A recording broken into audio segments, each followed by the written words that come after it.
अभी आचार्य श्री शांति सागर महाराज की रेकॉर्ड शुरू होती है।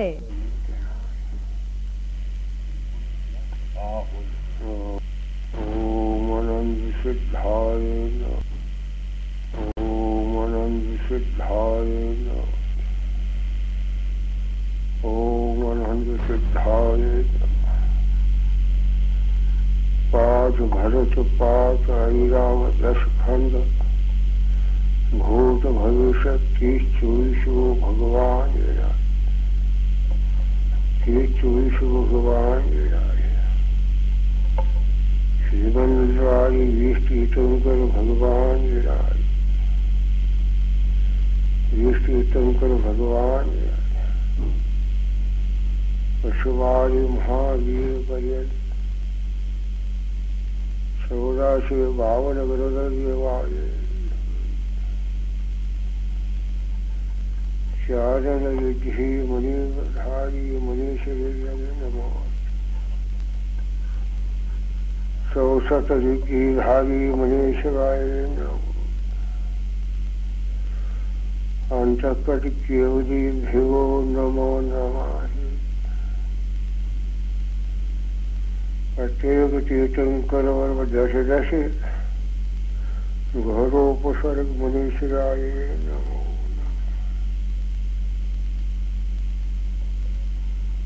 मराठी मध्ये बोलो चालू आहे का?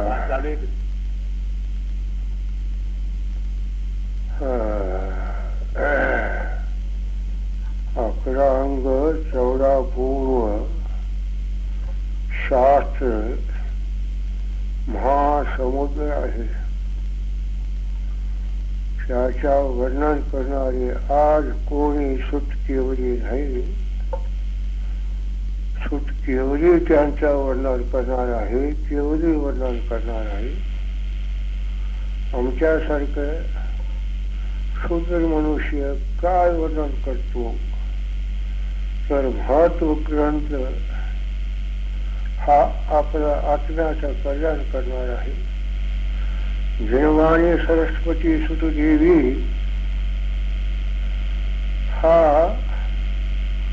अनंत समुद्र इतकं आहे तर त्याच्यामध्ये जीवधर्म हा कोणते जीव धारण करेल त्या जीवाचं कल्याण अवश्य होतो अनंत सुखामध्ये प्राप्ती होऊन मोक्ष प्राप्ती करून घेतो असे नियम आहे। अनंत ग्रंथामध्ये एक अक्षर एक ओम अक्षर एक अक्षर ओम अक्षर एक इतना धारण केलं तर सुद्धा तो जीवाचा कल्याण होतो। संन्यासिकामध्ये 2 बंदर लढत होत नौकारा मंत्रापासून स्वर्गात गेलं शेती सुदर्शन बैलाला उपजलं स्वर्गाला गेलं।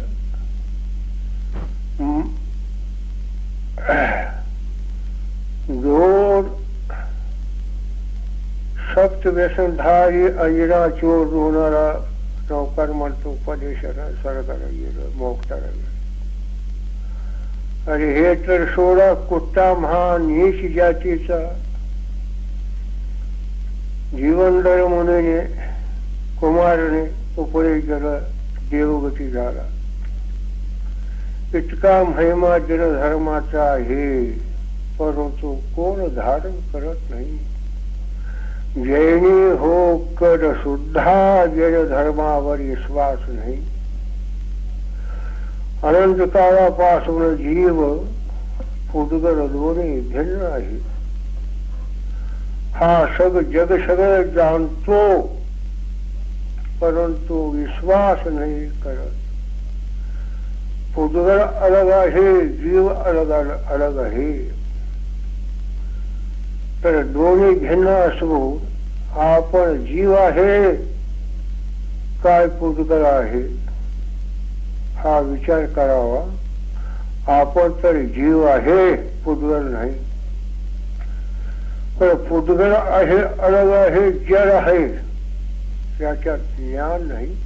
ज्ञान दर्शन चैतन्य गुण हा जीवामध्ये आहे. पक्षरस वर्ण गंध हा पुद्गलामध्ये आहे. दोन्हीचे गुणधर्म अलग आहे, तर दोन्ही अलग अलग आहे.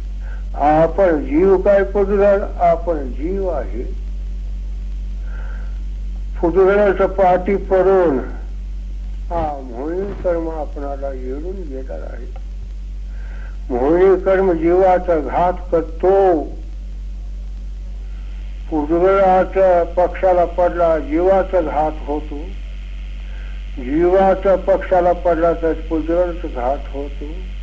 आपण तर जीव आहे, तर जीवाचं कल्याण होणं, अनंत सुखात पोहोचवणं, मोक्षा जीव जाणं हा जीवाला होतो. पुद्गल मोक्षाला नाही जात. इतकं समजून हा लोक सगळं जग सगळं भुलून गेलेला आहे. पंच पापात पडलेला आहे. आणखी काय, हा दर्शन मोहिनी कर्माच्या उदयानं सम्यक्त्वाचा घात केलेला आहे. चारित मोहिनी कर्माच्या उदयानं संयमाचा घात केलेला आहे. हा जीवाचा दोन्ही कर्म घात केलेला आहे अनंतकाला पासून. तर आपण काय केलं पाहिजे? सुख प्राप्ती ज्याला होण्याची इच्छा असेल तो जीव आमचं आदेश इतकंच आहे, दर्शन मोहिनी कर्माचा नाश करावा, सम्यक प्राप्ती करून घ्यावा.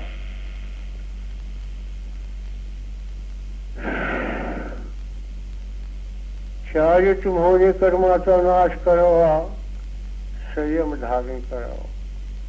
हा दोन कर्माचा दोन मोहिनीचा नाश करावा आणि आपलं आत्मकल्याण करावं. हे आमचं आदेश आहे, आमचं उपदेश आहे. सर्व जीवाला हेच आहे. अनंत कालापासून हा जीव फिरत आलेला आहे. कशा कारणानं? एक मिथ्या कर्माच्या उदयानं फिरत आलेला आहे. तर आपलं कल्याण कशानं होईल? हा मिथ्या कर्माचा नाश पहिले केला पाहिजे, सम्यक प्राप्ती करून घेतलं पाहिजे. सम्यक म्हणजे काय? हा कुंद कुंद स्वामी नाही, समयसार, प्रवचनसार, नेमसार, पंचाष्टिकाय, अष्टपाऊ, आणखी गोमत्तार, हे बरोबरी ग्रंथामध्ये वर्णन केलेलं आहे. पण ह्याच्यावर श्रद्धा ठेवतो कोण? आपलं आत्मकल्याण करणारा तो ठेवेल. आणि असेच जर संसारामध्ये फिरण्याचं असेल तर फिरत आलेलाच आहे, त्याला उपाय नाही. पण असा करू नये हा आमचा आदेश आहे, उपदेश आहे. ओम शुद्धाय. आपण काय केलं पाहिजे?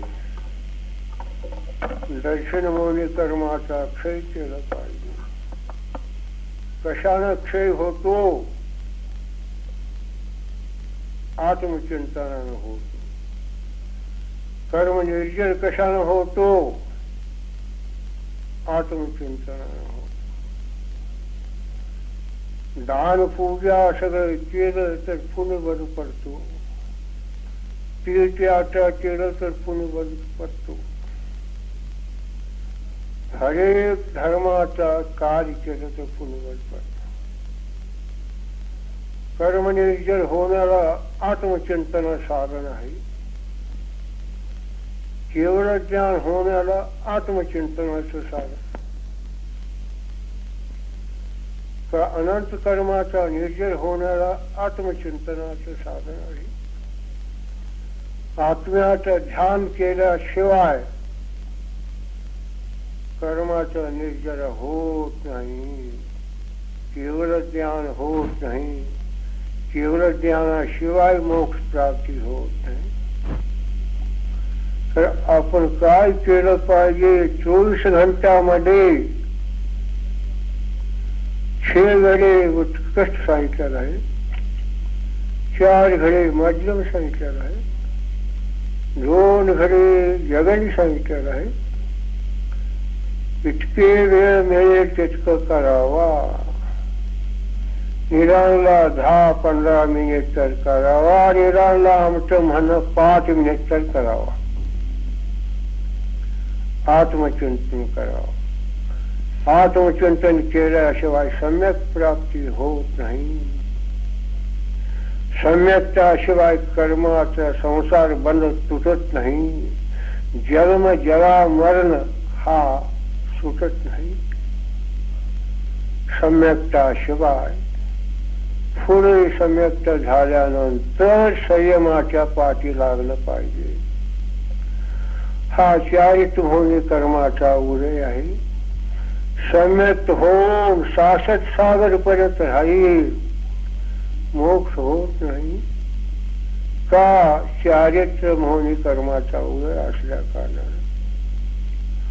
तर चारित्र होणे कर्माचा क्षय करण्याकरिता संयमाच धारण करायला पाहिजे.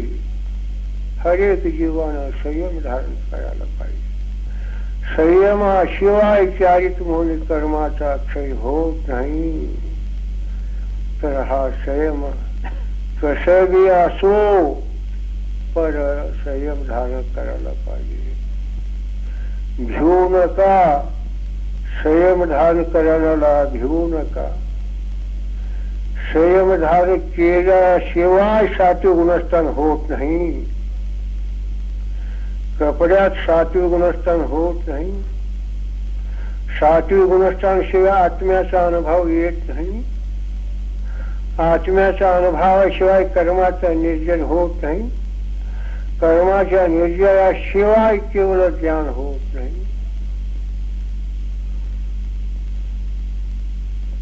ओम शुद्धाय. निर्विकल्प समाधी, सविकल्प समाधी, जोर भेद सांगितलेला आहे. गृहस्थी कपडे मांडणी करणारे सविकल्प समाधी करतील. मुनीशिवाय निर्विकल्प समाधी होत नाही. मुनी कपडा काढल्याशिवाय मुनी परत येत नाही. बाबांनो, भिवू नका. मुनी पदवी धारण करा. बरोबर संयम झाल्याशिवाय निर्विकल्प समाधी होत नाही. निर्विकल्प समाधी झालं तर सम्यक होतो. असं समयसारा म्हणजे कुंदकुंद स्वामीने सांगितलेलं आहे. आत्म अनुभवाशिवाय सम्यक्त होत नाही. उपचार सांगितलेला आहे. व्यवहार सम्यक्त हा खरा सम्यक नाही आहे. हा साधन आहे. फल येण्याला फुलाचं कसं कारण आहे, तर तो व्यवहार सम्यक सांगितलेला आहे. खरा सम्यक नाही. खरा सम्यक केव्हा होईल? आत्म अनुभव झाल्यानंतर होतो. आत्म अनुभव केव्हा होईल? निर्विकल्प समाधी झाल्यानंतर होतो. निर्विकल्प समाधी केव्हा होतो? मुनी पदवी धारण केल्यानंतरच होतो. निर्विकल्प समाधी केव्हा सुरू होतो? सात्विक गुणस्थानापासून आरंभ होतो. 12व्या गुणस्थानाला पूर्ण होतो. 13व्या गुणस्थानाला केवळ ज्ञान होतो. असं नियम आहे. शास्त्र म्हणजे असं लिहिलेलं आहे.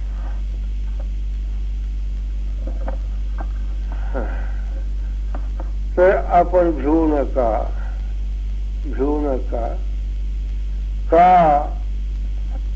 संयम धारण करा, सम्यक धारण करा, हे आपलं कल्याण करणार आहे. ह्याच्याशिवाय कल्याण होत नाही. संयमाशिवाय कल्याण होत नाही. आत्मचिंतनाशिवाय कल्याण होत नाही. उद्गल आणि जीव अलग भिन्न आहे. हा पक्का समजा. तुम्हाला सामान्य समजतो, खरं समजलं नाही अजून. खरं जर समजला असावा, हा पुद्गलच आहे, मुहाला कशाला तुम्ही पडला असता. मुलं बाळ, भाई बंद, मुलं बाळ, आई बाप, हे सगळे पुद्गलाचे संबंध वाले आहे. जीवाचा संबंध वाले कोणी नाही रे बाबा. जीव अकेला आहे, अकेला आहे. ह्या जीवाला कोणी नाही. प्रत्येक भाव मध्ये अकेला जाणार आहे. मोक्षाला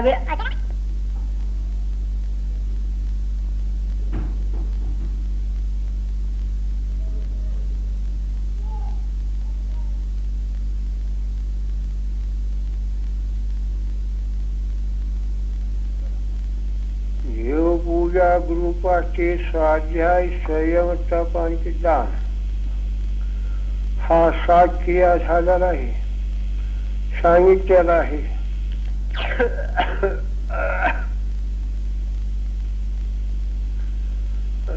अशी मशी खिची वाणिश्चित विद्या, हा 7 धंदा सांगितलेला आहे. हा 7 धंदाचा क्षय करण्याकरता हा 7 क्रिया करायला पाहिजे. हा व्यवहार झाला, त्याच्यापासून काय मोक्ष होत नाही. काय ऐक सुख मिळेल, पंचेंद्रिय सुख मिळेल. पंचपाप त्याग केल्यानं पंचेंद्रिय सुख मिळेल.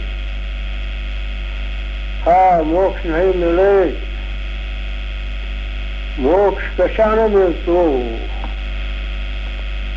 मोक्ष फक्त आत्मचिंतनानं मोक्ष मिळतो.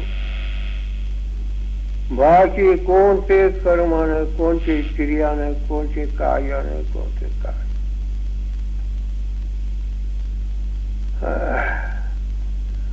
नयन, शास्त्र, अनुभव, हा तिन्हीचे मेळ घालून बघावा, म्हणजे कशाने मोक्ष मिळतो.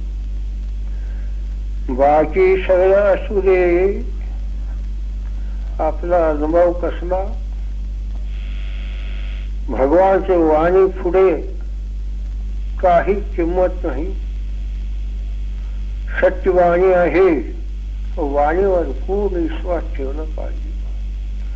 हा वाणीच एक शब्द ऐकलं तर एक शब्दाला जीव तरुण मोक्षाला जाईल, असं नियम आहे. तर हा वाणीवर विश्वास ठेवावा. सत्यवाणी कोणता आहे? एक आत्मचिंतन. आत्मचिंतनापासून सगळं कार्य साध्य होणार आहे. त्याच्याशिवाय काही नाही बाबा. बाकी काही क्रिया केलं पुण्य बंद पडतो, स्वर्ग सुख मिळतो, राजपदी मिळतो, संपत्तीवान होतो, संतती संपत्ती धनवान हा सगळं मिळतो, पण मोक्ष नाही मिळत. मोक्ष मिळण्याला फक्त एक आत्मचिंतन. तर ते कार्य करायलाच पाहिजे. त्याच्याशिवाय हा सद्गती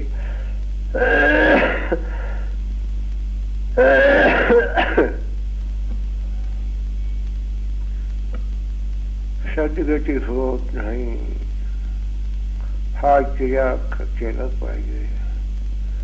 सारांश धर्मस्य मूल दया. जन धर्माचा मूळ कोणसा? सत्य अहिंसा. अरे चोरानं सगळं सत्य अहिंसा म्हणता, पाळत नाही. चोरानं स्वयंपाक करावं, भोजन करावं, स्वयंपाक करावं, भोजन, पोट भरतो काय? क्रिया केल्याशिवाय जेवल्याशिवाय पोट भरत नाही रे बाबा. तर क्रियामध्ये आणलं पाहिजे, क्रिया केलं पाहिजे, तेव्हा आपलं कार्य साध्य होऊन जात.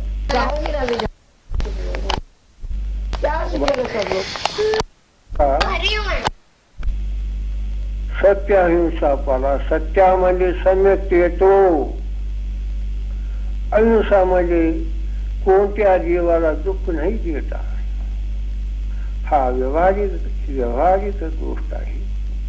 हा व्यवहारिक पाळा, सम्यक धारण करा, संयम धारण करा, तर आपलं कल्याण होतो. त्याच्याशिवाय कल्याण होत नाही. आता पुढे